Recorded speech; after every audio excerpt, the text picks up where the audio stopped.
exercise is going to be an exercise that you've seen done 100 times, that is incredibly effective if it's done correctly. And that's exactly why we're going to talk about it today.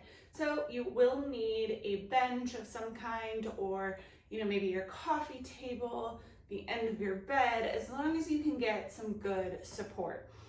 We are going to do the hip thrust and talk a little bit about what can go wrong and how to maximize the efficiency of this exercise. So what does the hip thrust do? Helps you connect to the glutes, helps you connect core and pelvis while lifting the glutes. Okay, lots of things that are going on here in really good ways, really great exercise, especially postpartum. You can do it unweighted, which is what I'll show you today. You can add weight, you can go very heavy, super awesome exercise, but again, must be done properly, especially if you're a postpartum female, because this is where we can get into trouble with this exercise, is falling into our postpartum habits.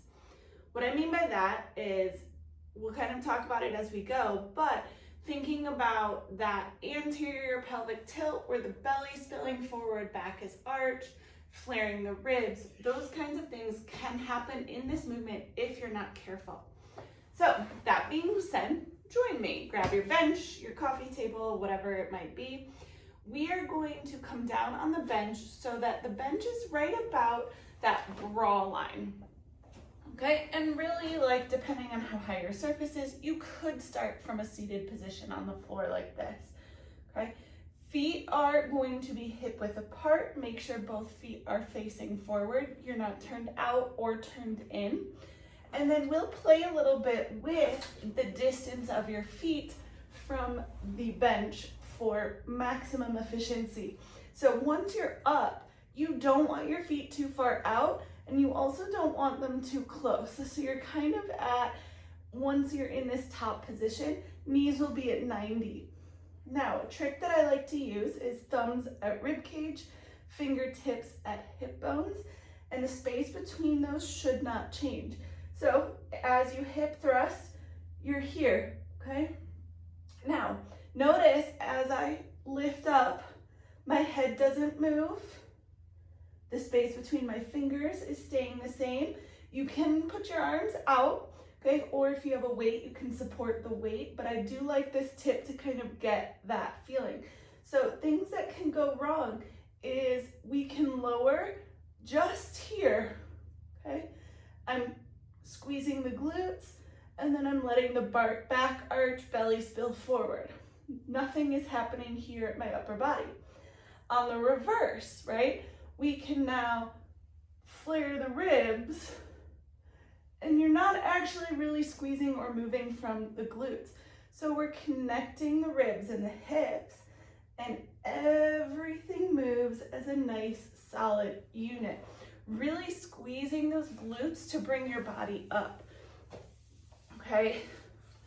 Making sure, again, that you're not letting those ribs flare, you're not letting the back arch, and you're keeping that core connection.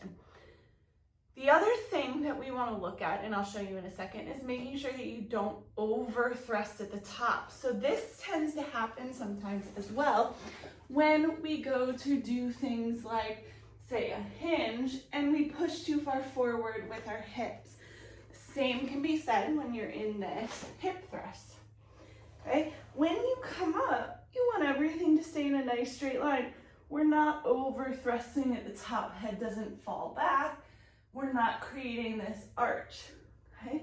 Remember, ribs and hips should stay connected as you lift up, okay? So, just a quick recap before you do your next set of hip thrusts.